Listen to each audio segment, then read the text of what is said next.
शुक्लां ब्रह्मविचारसार परमां मात्यां जगद्व्यापिनीं वीणापुस्तकधारिणीमभयदां जाड्यान्धकारापहां हस्ते स्फाटिकमालिकां विदधतीं पद्मासने संस्थितां वन्दे तां परमेश्वरीं भगवतीं बुद्धिप्रदां शारदां। नमस्कार और स्वागत है आपका वही संस्कृत वाली क्लास। साथ ही साथ आपको दिख रहा होगा इस एग्जाम कोर्स नामक यूट्यूब चैनल पर आ जाइए और ये जो भी चीजें यहाँ परोसी जा रही हैं बिल्कुल उसका लुत्फ उठाइए, एकदम हंसते हुए मुस्कुराते हुए पढ़िए और साथ ही साथ बुद्धि प्रदाम शारदाम, बिल्कुल मां शारदे का आशीर्वाद होगा और आपको बुद्धि प्राप्त होगी। हाँ जी, जिसके लिए आप तैयार हो रहे हैं, जिसकी कर रहे हैं तैयारी, तो चलते हैं, शुरुआत करते हैं उसी श्रृंखला को हम आगे बढ़ाते हुए, संज्ञा वाली श्रृंखला। बीच में आपको हम वीडियो नहीं दे पाए, उसके लिए हमें क्षम्यता, माफ कीजिएगा, किंतु चलते वहीं से कंटिन्यू करते हैं। आपने पिछली संज्ञा पढ़ा, कौन सी चाय पिया था, बोले तो टी संज्ञा और उपधा संज्ञा। ठीक है, लगे हाथ हम लोग पढ़ते हैं क्या क्या क्या। एक बहुत प्यारी सी अच्छी सी संज्ञा और उसको बोलते हैं भाई साहब कौन सी संज्ञा, कहते हैं अरे संयोग संज्ञा। बड़ी संयोग की बात है, पहली ही संज्ञा संयोग आई है और इतनी अच्छी संज्ञा है, अब क्या बताएं। आपने टी संज्ञा पढ़ा तो आपने सूत्र पढ़ा था अचो अंत्यादि टी, आपने उपधा संज्ञा पढ़ा तो आपने कहा था अलो अंत्याद पूर्व उपधा, और आप जब संयोग संज्ञा पढ़ते हो मेरे मित्र तो आप क्या कहो, कितना बढ़िया सा है। कहते हैं शुरू में था अचो, फिर था अलो, अब क्या है, वही जो आप रो डेली करते हैं। बोलो बोलो बोलो क्या, हलो। हाँ जी, ये संस्कृत है काजी, हलो। हलो अनंतराह संयोगः, बोलते हैं सूत्र क्या है, हलो अनंतराह संयोगः। जहां भी जो भी देख रहा है ये बोलते रहिएगा, बिना बोले मत पढ़िएगा, मत लिखिएगा, बोलते हुए पढ़िएगा, पक्का संस्कृत आ जाएगी। बोलते हैं हलो अनंतराह संयोगः, 2-3 बार बोल लीजिएगा, पक्का आ जाएगा। यहां पे 2-3 चीजें हैं। एक तो पहला क्या लिखा है, लिखा है हेलो, करते होंगे daily, hello hello hello hello. हाँ जी, जब कभी भी अगर आपको सूत्र ना याद हो रहा हो, इस हलो अनंतराह संयोगा से आप हो परेशान, तो आपके इष्ट का है, बोले तो आपके जो सबसे प्रिय होगा उसकी जब कॉल आए तो आप तो बोलते हैं हेलो, साथ में जोड़िएगा अनंतराह संयोगः। जब भी किसी के पिताजी फोन करें तो क्या बोलना है, हलो अनंतराह संयोगः। हाँ, लेकिन ध्यान दीजिएगा 3 बार से ज्यादा मत बोलिएगा, नहीं तो फोन नहीं आएगा, आप ब्लैक लिस्ट में चले जाएंगे। या चौथी बार मना करना तो बता देना कि अपना एक नंबर तैयार कर रहे हो, क्या, हलो अनंतराह संयोगः। चलते हैं, आप हलो हलो हलो कीजिएगा। और यहां पर हलो का मतलब आचार्य पाणिनि भी हलो कर रहे थे, लेकिन उनका जो हलो था वो सुनो वाला नहीं था। उनका हलो से तात्पर्य था क्या क्या क्या, एक प्रत्याहार से था। क्या था जी, प्रत्याहार। कौन सा प्रत्याहार, हलो से तात्पर्य, जैसे अचो का मतलब क्या बताया था, अच प्रत्याहार। अलो का मतलब क्या बताया था, अल प्रत्याहार। वैसे सेम टू सेम व्यवस्था अस्ति, हलो का मतलब क्या होता है जी, हल प्रत्याहार। ठीक है जी। और इसमें एक शब्द है अनंतराह, क्या है, अनंतराह, नानंतराह अनंतराह, जिसके मध्य में ना हो। आगे क्या है, संयोगः, मतलब संयोग संज्ञा। कौन सी संज्ञा, संयोग संज्ञा। हल मतलब, और हल में जानते हैं क्या आता है, व्यंजन आता है। क्या आता है जी, व्यंजन। आपने ही कहा था व्यंजन का दूसरा नाम क्या है, हल है, इसलिए कहा गया था क्योंकि हल प्रत्याहार में सारे व्यंजन आते हैं। अनंतराह मतलब होता है मध्य में ना हो, यूं कह लो बीच में ना हो। अरे भाई साहब क्या ना हो, अब बीच में का ना हो तो कहोगे स्वर ना हो। क्या ना हो जी, कह रहे हैं जब व्यंजन, यूं कह लो दो हल के मध्य में, दो व्यंजनों के मध्य में क्या ना हो, मध्य में स्वर ना हो, तो वहां पे क्या हो जाएगा भाई साहब, संयोग, संयोग संज्ञा हो जाएगी। आई बात कही समझ में। समझ गए होंगे। और मैंने आपको बताया था, समझाया था कि जब भी आप संज्ञा पढ़िएगा, आप किसी भी परीक्षा की तैयारी कर रहे हो, तो संज्ञाओं में सबसे महत्वपूर्ण बात है उस संज्ञा का नाम आना चाहिए और वो संज्ञा करने वाला सूत्र कौन सा होता है भाई साहब। तो आपको तो याद हो गया होगा क्या जी, कि संयोग संज्ञा। और जब क्वेश्चन पूछे संयोग संज्ञा करने वाला सूत्र, तो आपको बोलना है हलो अनंतराः संयोगः अस्तु। और जब क्वेश्चन ऐसा पूछे हलो अनंतराः संयोगः कौन सी संज्ञा करता है, तो बता देना संयोग संज्ञा करता है। रही तीसरी बात, इस सूत्र का मतलब क्या है, अब मैं इसलिए बताता हूं ताकि वो सूत्र आपको अच्छे से कंठस्थ हो जाए, समझ में आ जाए। तो देखिए, कह रहे हैं हल मतलब होता है व्यंजन, कह रहे हैं व्यंजन के मध्य में ना हो तो क्या ना हो, इन्होंने लिखा है स्वर ना हो, ठीक है, तब क्या हो जाएगा, वहां पर संयोग हो जाएगा। अभी अभी एक मूवी आई थी, देखा देखा देखा कि नहीं देखा, बहुत ट्रेंड में थी, पुष्पा, देखा था जी। हाँ तो पुष्प, लिखो लिखो लिखो, पुष्पा ही लिख लो भाई साहब, बड़ा अच्छी मूवी थी, देख के आए होंगे। पुष्पा लिखा है, छापो, उतारो, लिखो, कॉपी निकालो, पेन निकालो, लिखो लिखो पुष्पा। हाँ तो पुष्पा में कहा है जी, देखो पुष्पा को तोड़ो, अब तोड़ना नहीं, छेनी हथौड़ी से नहीं तोड़ना है, अपने पेन रूपी हथियार से क्या करना है भाई साहब, वर्ण विच्छेद करना है। आप पुष्पा को ऐसे लिख सकते हैं, कैसे लिख सकते हैं, पा में ओ है, फिर ईव मूर्धन्य शा, फिर पा, फिर दीर्घ आ, आप पुष्पा को ऐसे लिख सकते हैं, ठीक है जी। जब आप वर्ण विच्छेद करते हो तो यहां देखते हो भाई साहब कि आपको क्या प्राप्त होता है, कहते हैं हल मतलब व्यंजन के मध्य में ना हो क्या, कोई स्वर, कहने का तात्पर्य दो व्यंजनों के मध्य में जब कोई स्वर ना हो तो भाई साहब वहां क्या हो जाएगा, वहां हो जाएगा क्या क्या क्या, संयोग हो जाएगा। जैसे यहां पर ये एक व्यंजन है पा, ध्यान दें, एक व्यंजन क्या है, पा है, एक है शा, किंतु बीच में क्या आ गया, स्वर आ गया, तो क्या यहां संयोग होगा, बिल्कुल नहीं होगा। तो क्योंकि ये कहता है व्यंजन के मध्य में क्या ना हो भाई साहब, स्वर ना हो, छोड़िए। फिर इधर देखिए, इधर शा है, इधर पा है, अब दोनों के व्यंजन के मध्य में क्या कोई स्वर है, बिल्कुल नहीं है भाई साहब। तो क्या होगा यहां पे हो जाएगा संयोग, ये जो शा और पा है इनका आपस में हो गया है संयोग, तो इन दोनों की संज्ञा कौन सी, यहां पर संयोग संज्ञा हो जाएगी भाई साहब, क्या हो जाएगी, संयोग संज्ञा हो जाएगी। समझ में आया। हालांकि उदाहरण मैं इसलिए बता देता हूं ताकि सूत्र का स्पष्टीकरण आपको अच्छे से हो जाए, और आपके एग्जाम में उदाहरण बिल्कुल नहीं पूछने वाला है, इसलिए सूत्र को समझो और कौन सी संज्ञा करता है या कौन सी संज्ञा कौन सा सूत्र के माध्यम से होती है ये जाननिए, यही आपके लिए इंपॉर्टेंट है। अस्तु, समझ में आया, समझ में आया हो तो थोड़ा सा एक कदम और बढ़ाते हैं, चलते हैं आगे अगली संज्ञा की ओर चलते हैं। अगली संज्ञा छापिए, उतारिए, लिखिए। हाँ जी, नदी, वाह वाह वाह, कौन सी संज्ञा, नदी संज्ञा। ये संस्कृत वाली संज्ञा है, मैं शुरू में ही बता दिया हूं कि यहां संज्ञाओं से तात्पर्य है किसी एक पारिभाषिक शब्द से किसी चीज का मतलब बताता है, जैसे नदी संज्ञा। अब नदी किसे जानो, नदी किसे जानोगे, तो कहते हैं बड़े अच्छे से लिखते हैं, और का लिखते हैं, कहते हैं यू, वाह वाह वाह, यूस्त्राख्यो, यूस्त्राख्यो, हाँ बोलो बोलो बोलो, छापते रहो, यूस्त्राख्यो नदी, क्या बोलते हैं जी, यूस्त्राख्यो नदी। अब बोल लो भाई साहब, देख रहे हो तो दो तीन बार बोल लो, जहां बैठो जैसे बैठो चाय की चुस्कियों के साथ बोलते रहे। क्या बोलना है, यूस्त्राख्यो नदी, बोलो बोलो बोलो, नहीं तो नहीं पढ़ाएंगे, बोलो, हाँ यूस्त्राख्यो नदी, बोलिए ना जी, बिल्कुल बोल लेंगे तो फायदा आपका है, बिल्कुल आ जाएगी, है ना संस्कृत। जब कभी आपसे पूछे नदी संज्ञा करने वाला सूत्र तो आपको फटाफट बोल देना है यूस्त्राख्यो नदी, या यूं बोले कि यूस्त्राख्यो नदी कौन सी संज्ञा करता है, तब आपको बताना भाई साहब नदी संज्ञा करता है। समझ में आया।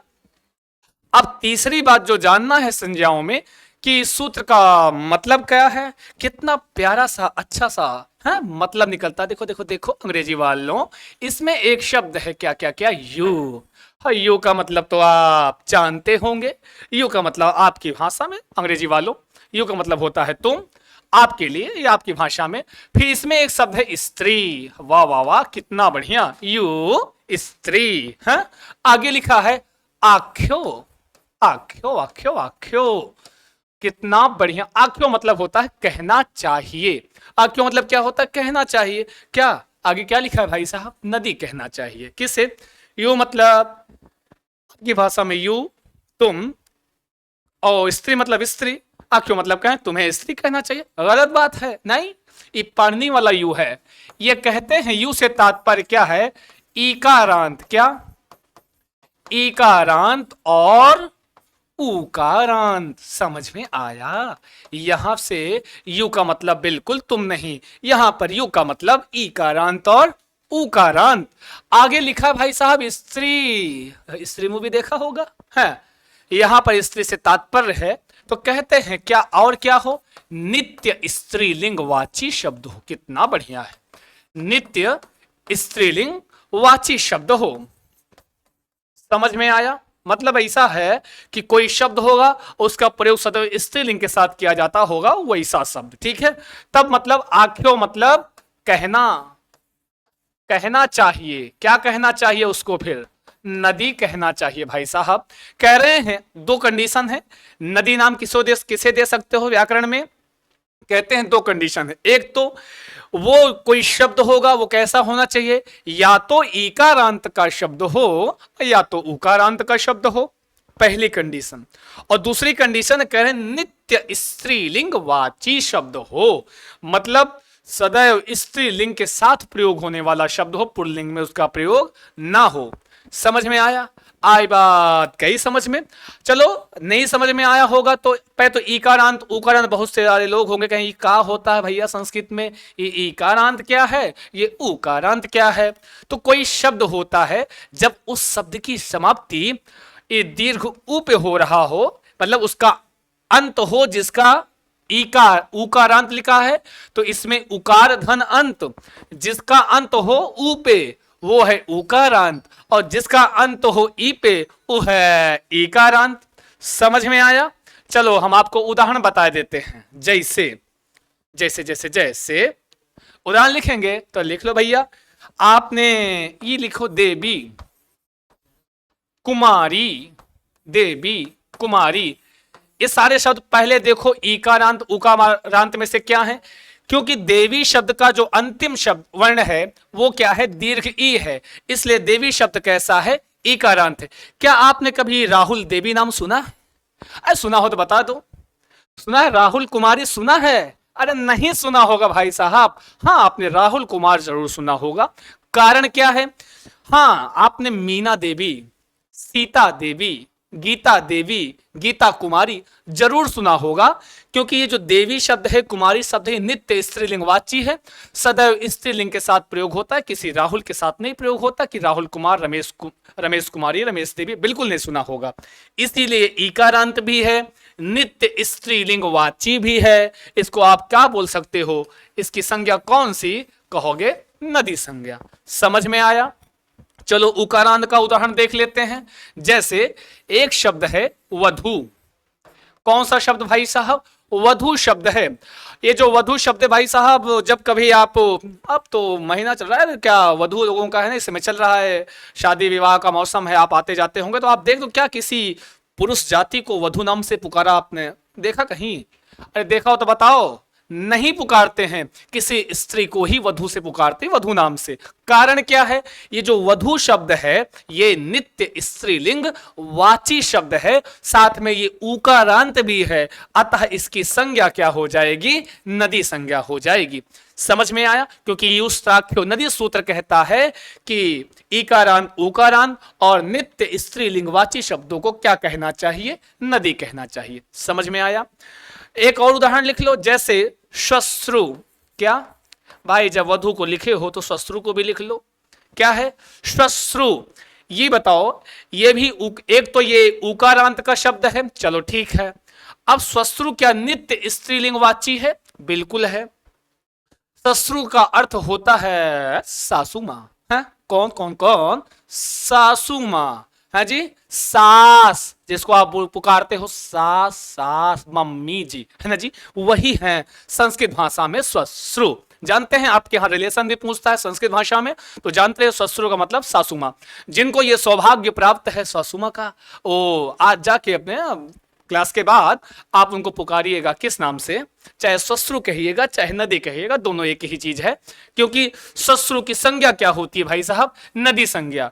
अब सासू माँ को कभी, अपने ससुर जी को आपने कभी सास बोल के पुकारा? नहीं पुकारेंगे। क्यों? क्योंकि सास उन्हीं को बोलेंगे, क्योंकि नित्य स्त्रीलिंगवाची शब्द है भाई साहब।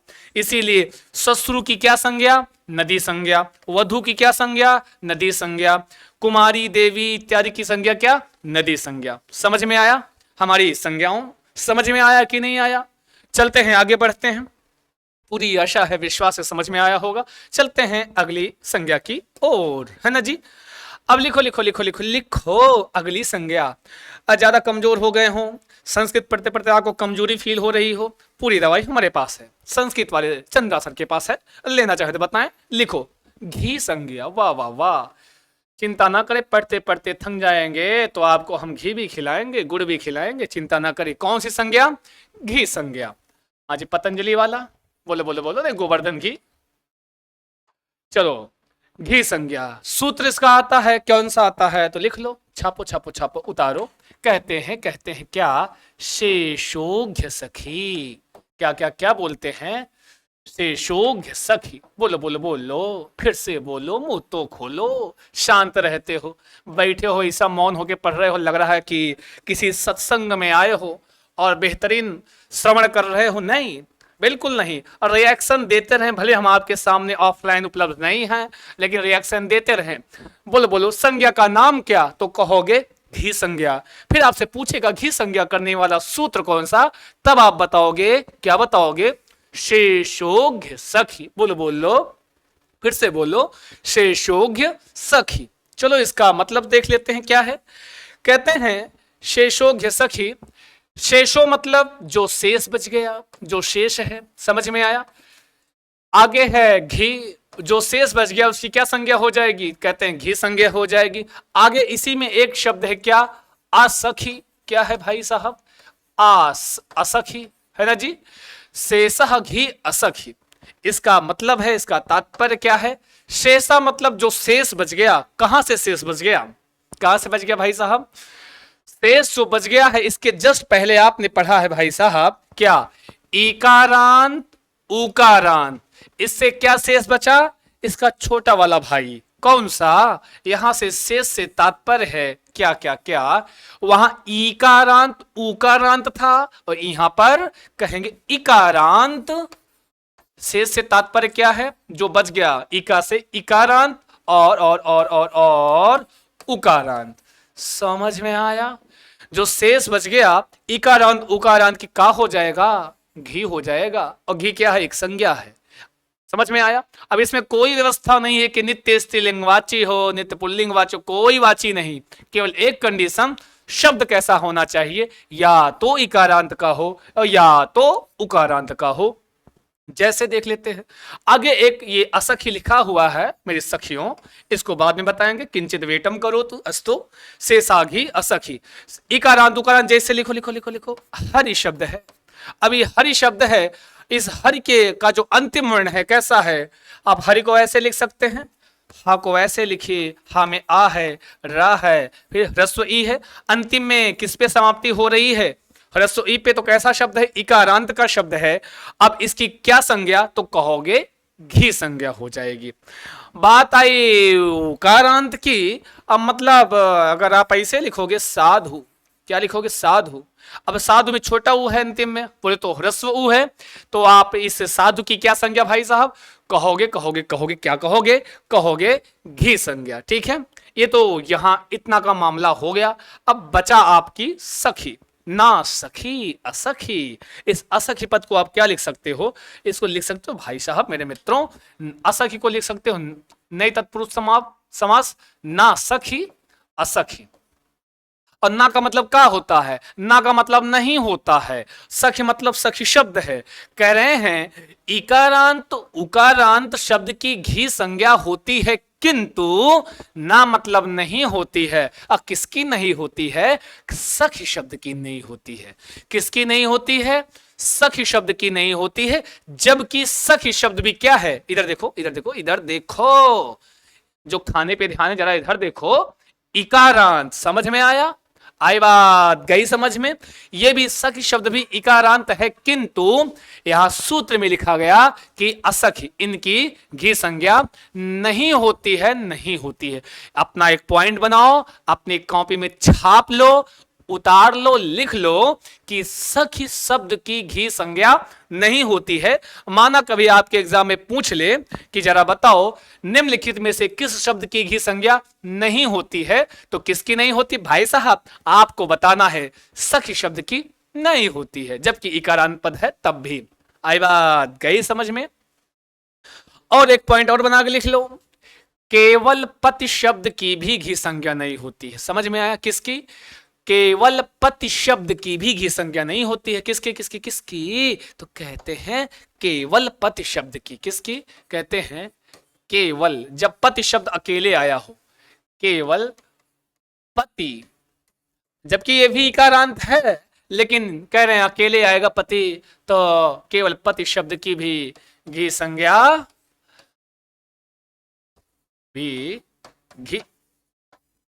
नहीं होती। देख लो, पति पहले से बेचारे थे, अकेले आए, इनकी घी संज्ञा भी नहीं हुई। पति अकेला आया, घी संज्ञा नहीं हुई। कह रहे हैं नहीं होती है, अब कहेंगे किंतु। जानते हैं सखी शब्द की तो कभी घी संज्ञा नहीं होती है, किंतु पति शब्द की जब ये अकेले आएगा तब घी संज्ञा नहीं होगी। जब ये आएगा किसके साथ? किसके साथ? अभी मत कहिए पत्नी के साथ आएगा भाई साहब। हाँ, आप ऐसा कह सकते हैं, जब पति शब्द, क्या जो पति शब्द है सामासिक, जब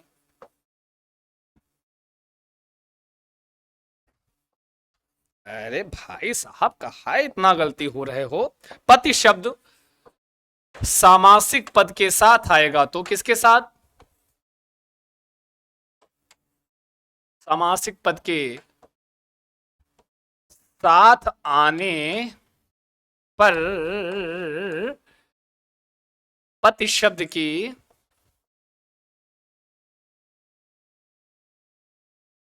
घी संज्ञा हो जाती है। क्या हो जाती भाई साहब?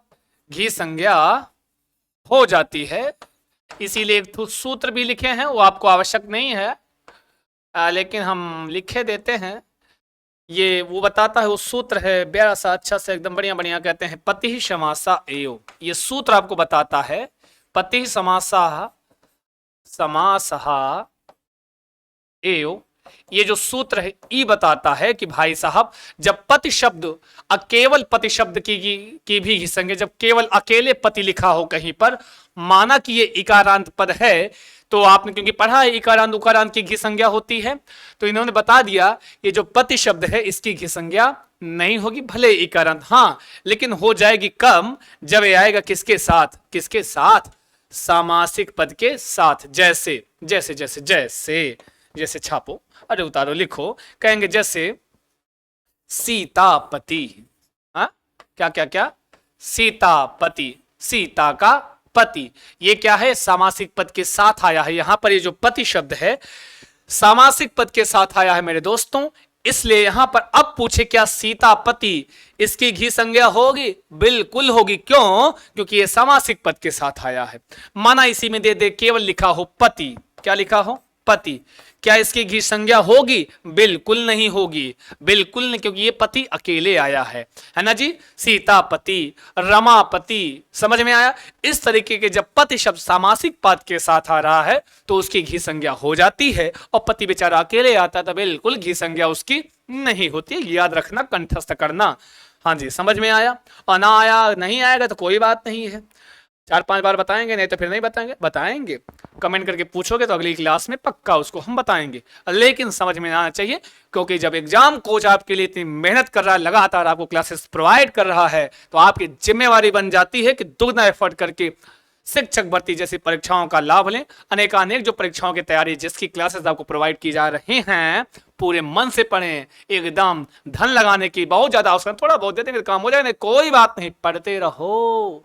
अस्तु, अगली संज्ञा लिखो, लिखो लिखो लिखो, हमारे एग्जाम कोच के शेरों, लिखो लिखो लिखो, कौन सी संज्ञा? बोलो बोलो बोलो, अरे क्या बोलोगे? लिखो लिखो, बहुत प्यारी संज्ञा है, प्रगृह्य संज्ञा, एकदम हंसते हुए, मुस्कुराते हुए, बिना किसी टेंशन के हैं आपको संस्कृत पढ़नी है, मुस्कुराते हुए संस्कृत पढ़नी है, बिल्कुल किसी प्रकार का स्ट्रेस नहीं लेना है।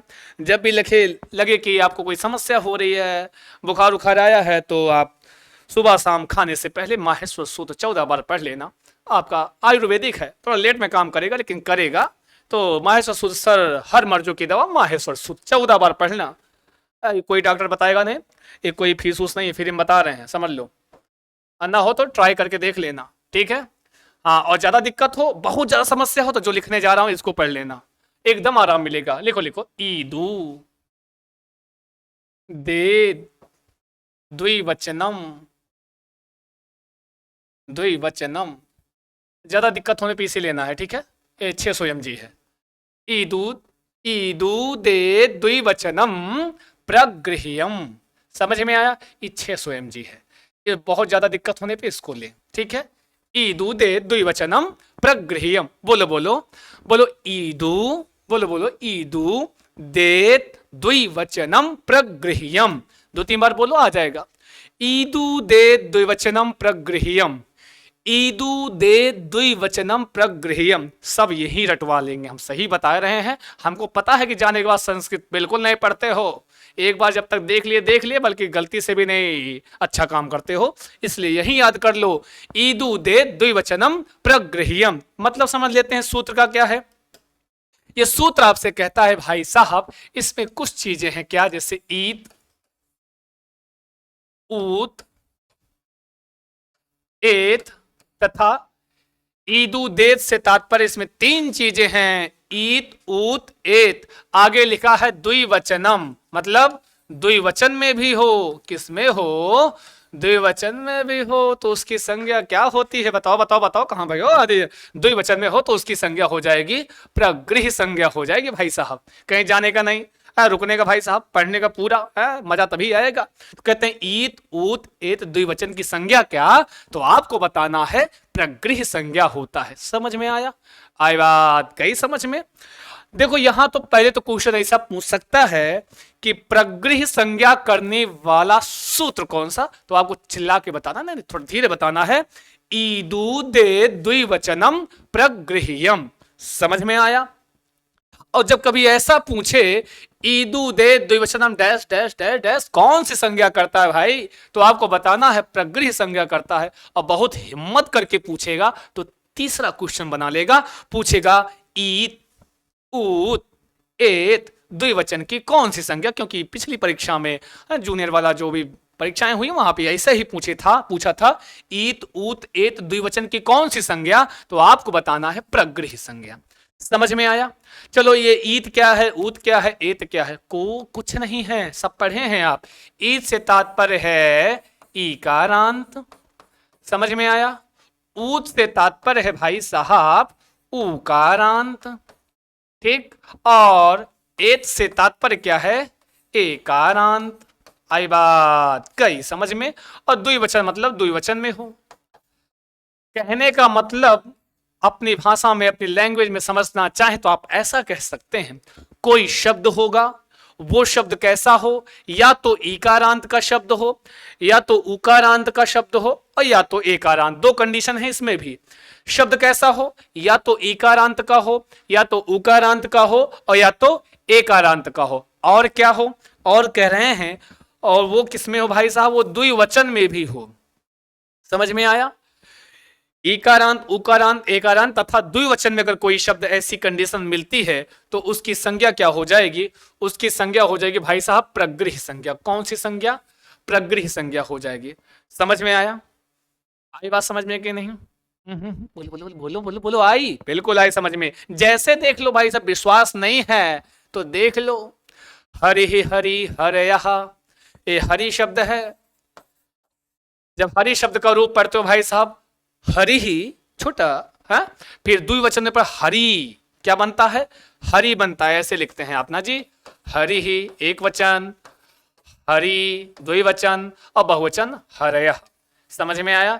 तो देख रहे हैं, एक तो ये द्विवचन में भी है क्योंकि यहां कंडीशन है, द्विवचन में भी होना चाहिए, साथ में ईकारांत का भी पद है, अतः इस हरि शब्द की क्या संज्ञा? तो बोलोगे प्रगृह संज्ञा। समझ में आया? अब दूसरी बात आई उकारांत की भाई साहब, तो आप पढ़ते हो, कहां पढ़ते हो? गुरु, गुरु, गुरवः, पढ़ते हैं नहीं पढ़ते हैं? हाँ पढ़ते हैं। तो एक वचन में गुरु बनता है, द्विवचन में गुरु बनता है, बहुवचन में गुरवः बनता है, किंतु आपको मतलब उकारांत और द्विवचन से है। एक तो ये उकारांत का पद है, देखो दीर्घ उ लगा है, तो उकारांत पद है, साथ साथ ये द्विवचन में है, तो इसकी संज्ञा क्या हो जाएगी भाई साहब? इसकी संज्ञा हो जाएगी क्या क्या क्या? प्रगृह संज्ञा हो जाएगी। फिर एकारांत की बात है तो कहते हैं गंगे अमु, क्या क्या क्या? गंगे अमु। यूं कह लो, एक गंगे शब्द है, गंगे के जो अंतिम में ए है, अतः ये एकारांत है, साथ में गंगा, गंगे गंगा, ये द्विवचन का भी रूप है भाई साहब। इसलिए इस गंगे शब्द की क्या संज्ञा? तो गंगे तव दर्शनात् मुक्ति ही, गंगे पढ़ने से आपकी भी मुक्ति होने वाली है। कैसी? तो ये सुपरटिट नामक परीक्षा रूपी जो मुक्ति है उस निजात मिलेगी भाई साहब। तो गंगे में द्विवचन है, एकारांत है, इसकी संज्ञा क्या? प्रगृह संज्ञा। देखिए मैं उदाहरण इसलिए बताता हूं ताकि जो मैं सूत्र का को एक्सप्लेन किया उसको समझ पाए, और साथ में जो है मैं ये उदाहरण इसलिए बताता हूं ताकि जो समझे हैं, जो एक्सप्लेनेशन आप समझे हैं, वो आपके दिमाग में घर कर जाए, इसलिए आपको उदाहरण देता हूं। लेकिन आपका जो फोकस है सबसे ज्यादा कहां होना चाहिए? कौन सी संज्ञा, कौन सा सूत्र? समझ में आया? 98% काम यहीं से होना है, कौन सी संज्ञा, कौन सा सूत्र, बाकी जो छोटा मोटा बचा यहां से हो जाएगा। आई बात कई समझ में? चलते हैं अगली संज्ञा की ओर फटाफट, तत्काल प्रभाव से है। हाँ जी, अगली संज्ञा लिखो, छापो छापो, उतारो उतारो उतारो, लिखो लिखो लिखो। हाँ, सवर्ण संज्ञा। अरे वाह, कितनी बढ़िया संज्ञा आई है, सवर्ण संज्ञा। छापो, उतारो उतारो, उतारते रहो। जितना लिखोगे और जितना बोल बोल के लिखोगे सब फायदा आपका होगा। हमको कहा है, हम तो रोज पढ़ाएंगे, इसे चिल्ला चिल्ला के पढ़ाएंगे, कहोगे तो और तेज चिल्ला के पढ़ाएंगे, लेकिन अगर आप थोड़ा सा बोल के और अपने हैंडराइटिंग में अपने आप से लिखोगे, रफ में ही लिखोगे, फायदा आपका होगा, पूरा फायदा आपको मिलेगा। चलते हैं, लिखो छापो, सवर्ण संज्ञा करने वाला सूत्र भाई साहब, सूत्र के बिना कोई निजात नहीं है, तो लिखो लिखो लिखो। हाँ हाँ हाँ, क्या क्या क्या कहेंगे? तुल्यास्य। कौन सा भाई साहब? तुल्यास्य, तुल्यास्य प्रयत्नम, तुल्यास्य प्रयत्नम, तुल्यास्य प्रयत्नम सवर्णम। बिल्कुल डरना नहीं है, एकदम इस सूत्र की हाइट वाइट पे मत जाया करो, इसकी लेंथ पे मत जाया करो, बहुत छोटा काम करता है, बड़ा पैकेज छोटा धमाका है ना जी। तो कहते हैं पढ़ो, तुल्यास्य प्रयत्नम सवर्णम। बोलो चलिए जल्दी बोलो भाई साहब, काहे चुप बैठे हो? बोलो, तुल्यास्य प्रयत्नम सवर्णम। बोलो बोलो, तुल्यास्य प्रयत्नम सवर्णम, तुल्यास्य प्रयत्नम सवर्णम। कौन संज्ञा करता है? तो बोलोगे सवर्ण संज्ञा करता है। पूछेगा सवर्ण संज्ञा करने वाला सूत्र, तो आंखी बंद करके बोलना है तुल्यास्य प्रयत्नम सवर्णम, है ना जी। कौन सा सवर्णम? तुल्यास्य प्रयत्नम सवर्णम। इसका मतलब समझ लेते हैं। एक है यहां पे, हाँ जी, तुल्यास्य एक शब्द है ना जी, यहां पे लिखा है क्या? तुल्यास्य। और यहां क्या है? प्रयत्नम, मतलब प्रयत्न, तो क्या हो जाएगी? सवर्ण संज्ञा हो जाएगी। मतलब समझ लो, तुल्य धन आस्य, इसका मतलब है उच्चारण स्थान। क्या हुआ इसका मतलब? उच्चारण स्थान। और प्रयत्न तो आपको मैंने पढ़ा दिया है, प्रयत्न कितने होते हैं? दो प्रकार के होते हैं भाई साहब, एक होता है आभ्यंतर प्रयत्न, एक होता है आपका बाह्य प्रयत्न। तो कह रहे हैं, अगर यहां पे जो प्रयत्न लिखा है इससे तात्पर्य क्या है? यहां से कह रहे हैं भाई साहब, यहां पे तात्पर्य है आपका किस प्रयत्न से? कहेंगे आभ्यंतर प्रयत्न से तात्पर्य है। यहां पे प्रयत्न से तात्पर्य क्या है? कौन सा वाला प्रयत्न? तो कहोगे आभ्यंतर प्रयत्न। तो अगर आप इस सूत्र का अर्थ समझ गए हैं तो आप इसको डिफाइन कर लो अपनी भाषा में। क्या करोगे कि जब जब जब क्या दो वर्णों के, ध्यान देना, जब दो वर्णों के क्या क्या, एक तो उच्चारण स्थान, समझ में आया? जब दो वर्णों के उच्चारण स्थान और आभ्यंतर प्रयत्न दो के दोनों क्या हो, समान हो, एक जैसे हो, तब उसकी संज्ञा क्या होगी भाई साहब, उसकी हो जाएगी सवर्ण संज्ञा। समझ में आया? क्या क्या हो, दो वर्ण होंगे, समझ में आया? अगर उन दो वर्णों के क्या क्या, एक तो आपका उच्चारण स्थान, दूसरा आपका आभ्यंतर प्रयत्न, जब क्या हो, एक समान हो, एक जैसे हो, सेम टू यू हो, हूबहू हो, तो अब उसकी संज्ञा क्या हो जाएगी भाई साहब, सवर्ण संज्ञा हो जाएगी। समझ में आया? कौन सी संज्ञा हो जाएगी, बोलो बोलो बोलो, सवर्ण संज्ञा हो जाएगी। जैसे, चलो बहुत अच्छी, बहुत इंपॉर्टेंट संज्ञा है आपके लिए, ये आपको दीर्घ संधि में काम आती है भाई साहब। जैसे आप क्या है, देख लेते हैं उदाहरण, काम कर रहा है कि नहीं कर रहा है, कि हम फालतू पढ़ाते चले जाना या आप पढ़े नहीं ऐसे लिख के चले गए ना, या ऐसे लिख के नहीं गए, मतलब है जैसे क्या है भाई साहब, इधर आ है और इधर आ है। अब ये बताओ कि आपस में ये सवर्णी है कि नहीं है, आपस में सवर्णी है कि नहीं है। और सवर्ण की परिभाषा, सवर्ण किसे कहते हो, एक संज्ञा है सवर्ण, जिस किसे कहता है, तो आप कहते हो सवर्ण संज्ञा करने वाला सूत्र कौन सा, तो कहता है उच्चारण स्थान और आभ्यंतर प्रयत्न, दो चीजें हैं, एक है उच्चारण स्थान और दूसरा है आभ्यंतर प्रयत्न। जब ये दोनों समान होंगे तभी आपस में वो सवर्णी कहलाएंगे। चलो देखते हैं, जैसे पहला क्या है, ये आ है, अब बोलो आ का उच्चारण स्थान क्या होता है, बताओ बताओ बताओ, तो कहोगे आ वर्ण का उच्चारण स्थान होता है क्या, कंठ होता है। चलो, और इस वाले आ का उच्चारण स्थान क्या होगा, तो बताओ, ये भी क्या होगा भाई साहब, कहोगे कंठ होगा, क्या होगा, कंठ होगा, उच्चारण स्थान बराबर है। अब आते हैं आभ्यंतर प्रयत्न में, क्या इनका आभ्यंतर प्रयत्न समान है, बताओ। आ वर्ण का मैंने पढ़ा दिया है, इस आ का आभ्यंतर प्रयत्न क्या होगा, तब आप कहोगे विवृत होगा। मैं पूछूंगा इस आ का आभ्यंतर प्रयत्न क्या होगा, तब भी आपको आंखें बंद करके बोलोगे भाई साहब विवृत होगा। अच्छा, जब देख रहे हो उच्चारण स्थान समान है, आभ्यंतर प्रयत्न समान है दोनों के, ये दोनों आपस में क्या कहलाएंगे, सवर्णी कहलाएंगे भाई साहब। क्या कहलाएंगे, सवर्णी कहलाएंगे कि नहीं कहलाएंगे। और क्योंकि सवर्ण की परिभाषा ये है कि उच्चारण स्थान और आभ्यंतर प्रयत्न जब एक जैसा हो दो वर्णों का, तो वो दोनों वर्ण आपस में सवर्णी कहलाएंगे। चलो एक उदाहरण और देख लेते हैं, जैसे अगर मैं कहूं इधर आ है, इधर ई है, चलो बताओ ये आपस में सवर्णी है कि नहीं। अगर ये जानना है, उत्तर की जांच करनी है कि सवर्णी है कि नहीं, तो आपको कुछ ज्यादा फालतू का नहीं सोचने का, तुल्यास्य प्रयत्नम सवर्णम याद है, तब आप क्या करोगे भाई साहब, पहले देखो उच्चारण स्थान दोनों का एक जैसे है कि नहीं है, फिर देखो आभ्यंतर प्रयत्न एक जैसे है कि नहीं है। अब आभ्यंतर प्रयत्न देखते हैं, तो आ का आभ्यंतर प्रयत्न क्या होता है, तो कहोगे विवृत होता है, क्योंकि समस्त स्वरों का आभ्यंतर प्रयत्न विवृत होता है। ई का आभ्यंतर प्रयत्न ये भी विवृत होता है। चलो भाई साहब, ये आभ्यंतर प्रयत्न तो दोनों के समान है। फिर मैं पूछता हूं इस आ का उच्चारण स्थान क्या होता है, तब कहोगे आ का उच्चारण स्थान कंठ होता है। फिर मैं पूछूंगा ई का उच्चारण स्थान, तब कहोगे ई का उच्चारण स्थान क्या होता है, तालु होता है। अब देख रहे हो दोनों के आ और ई के आभ्यंतर प्रयत्न तो समान हैं, किंतु उनका उच्चारण स्थान अलग अलग अलग अलग है। अतः क्या ये आपस में सवर्णी हैं, बिल्कुल सवर्णी नहीं है। समझ में आया? क्यों? क्योंकि तुल्यास प्रयत्नम सवर्णम कहता है जब दो वर्णों के उच्चारण स्थान और उनके आभ्यंतर प्रयत्न आपस में समान हो तभी सवर्णी कहलाएंगे। एक विशेष बात देख लो सवर्णी के संदर्भ में, एक वर्ण होता है री, री वर्ण का सवर्णी क्या होगा, री होगा, ठीक है।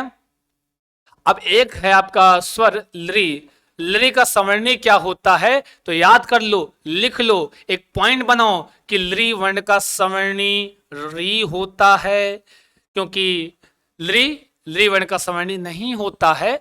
एक वार्तिक आता है, कहता है कि क्या क्या क्या, री वर्णयोः परस्परम मिथः सावर्ण्यम वाच्यम। समझ में आया? री लरी वर्णयोः परस्परम मिथा सब कभी भी पूछे लरी वर्ण का सवर्णी तो आपको हमेशा याद कर लेना और कहीं छाप लो, कहीं उतार लो, कहीं लिख लो।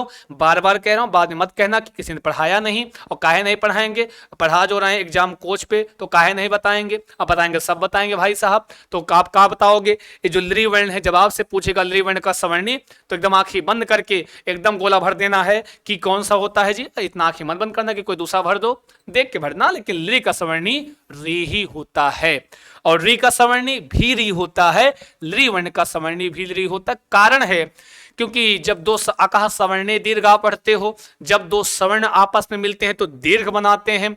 अब जब कभी लरी और लरी आपस में मिलेगा भाई साहब तो ऐसी स्थिति कहीं मिलेगी नहीं, और मिलेगी तो लरी का दीर्घ होता नहीं है, कहां से बनाए लोगे। इसीलिए कात्यायन ने छाप दिया, लिख दिया, आपके लिए सुविधा दे दिया कि री लरी वर्णयोः परस्परम मिथा सावर्ण्यमाच्यम।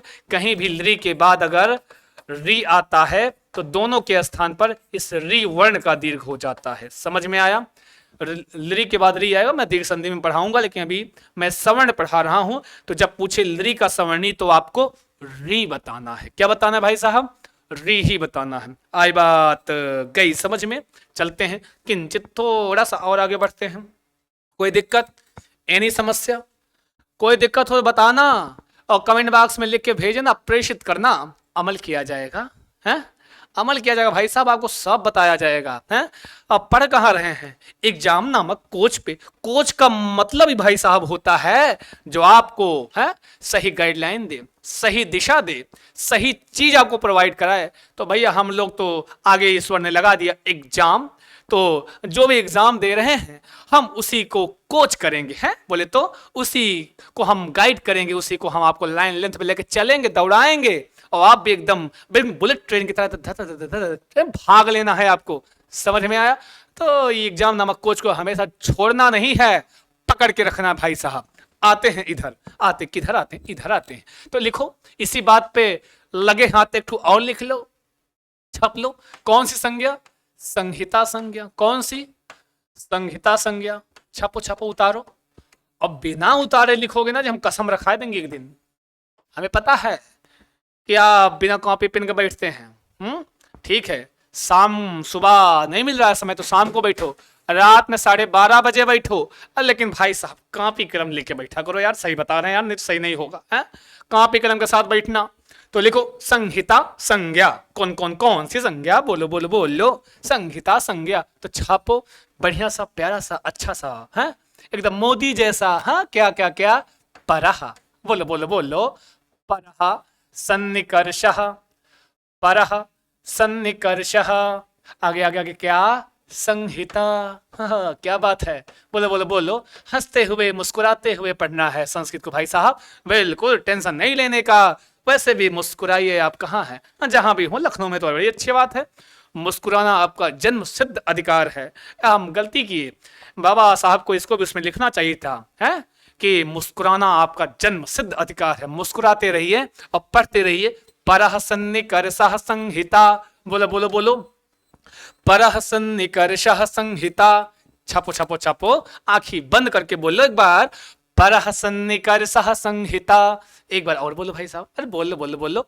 परह सन्निकर्षः संहिता। तो इसका मतलब समझ लेते हैं। परह मतलब होता है एक दूसरे के। किसके भाई साहब, एक दूसरे के। किसके कहते हैं, एक दूसरे के। अच्छा भाई साहब, एक दूसरे के। चलो छापो, लिखो, हम कौन सा माना कर रहे हैं, एक दूसरे के। सन्निकर्षः, अत्यंत निकटता को। सन्निकर्ष मतलब निकटता से तात्पर्य है। और कैसी निकट, अत्यंत, अत्यंत निकटता को। जब क्या हो जाती है वहां पे संहिता संज्ञा। कब, एक दूसरे के क्या, एक दूसरे वर्ण। यहां पे कौन, जब दो वर्ण होंगे एक दूसरे के बेहद नजदीक होंगे, बेहद करीब होंगे, बेहद क्या होगा भाई साहब, अत्यंत सामीप्यता। सन्निकर्षः मतलब अत्यंत निकटता होने पर। जब दो वर्णों के आपस में एक दूसरे के जब अत्यंत निकटता होती है तो वहां पे भाई साहब फटाक से एकदम बहुत जल्दी से क्या हो जाती है, संहिता हो जाती है। आप संधि पढ़ोगे, विदाउट संहिता विदाउट संहिता संधि ना भविष्यति। हाँ, संधि नहीं होगी भाई साहब, बिना किसके, बिना संहिता के संधि नहीं होती है। जब तक संहिता नहीं होगी तब तक संधि बिल्कुल इम्पॉसिबल, अंग्रेजी में बोले तो हिंदी में बोले तो असंभवम अस्ति अस्तु। तो कहते हैं जैसे जैसे जैसे आप पढ़ते हैं, कहाँ पढ़ते हैं, बहुत कुछ पढ़ते हैं भाई साहब। तो कहते हैं कि संस्कृत तो पढ़ते हैं, विद्या जमा आलयः, बोलो बोलो, छापो छापो, विद्या जमा आलयः। विद्या में क्या है, यहाँ पे दीर्घ आ है, यहाँ पे क्या है, यहाँ पे दीर्घ आ है, ठीक है। अब क्या होगा भाई साहब, ई दोनों में निकटता है, और कैसी निकटता है, दूरीगत नहीं, 1 किलोमीटर 2 किलोमीटर 2.5 1.5 है, बिल्कुल नहीं, पौना किलोमीटर एकदम नहीं। यहां पे जो निकटता की बात की गई है, कैसी निकटता, तो कहेंगे उच्चारणगत निकटता। कैसी निकटता, उच्चारणगत निकटता होनी चाहिए, ठीक है। जैसे आ बोला तो विद्यालय, यहाँ पे आ है, यहाँ पे आया है, इस आ को बोलो, इस आ को बोलो, तो जो जब इस आ का उच्चारण करोगे और इस आ का करोगे तो आ दीर्घ आ हो ही जाएगा, और जब दीर्घ आ हो ही जाएगा तो आप यहाँ देख रहे हो कि उच्चारण में निकटता है तभी संधि, तभी संहिता होगी, अन्यथा नहीं होगी। समझ में आया, बात गई समझ में। तो विद्यालय इन 2 वर्णों में यहां क्या हुई है, जब ये संहिता हो जाती है तो क्या बन जाता है, दीर्घ आ बन जाता है। आधन ई की जब संहिता होती है, आपस में जुड़ते हैं, निकटता होती है, तो क्या बन जाता है, आधन ई बराबर ए। समझ में आया, समझ गए होंगे। बाकी बस इतना ही, हाँ, लेते हैं बढ़िया सा छोटा सा अच्छा सा प्यारा सा ब्रेक। मिलते हैं आपको बिल्कुल इससे ऐसे ही तड़कते भड़कते एकदम, है ना, संस्कृत वाली क्लास के साथ। तब तक के लिए नमस्कार भाई साहब, बिल्कुल नमस्कार।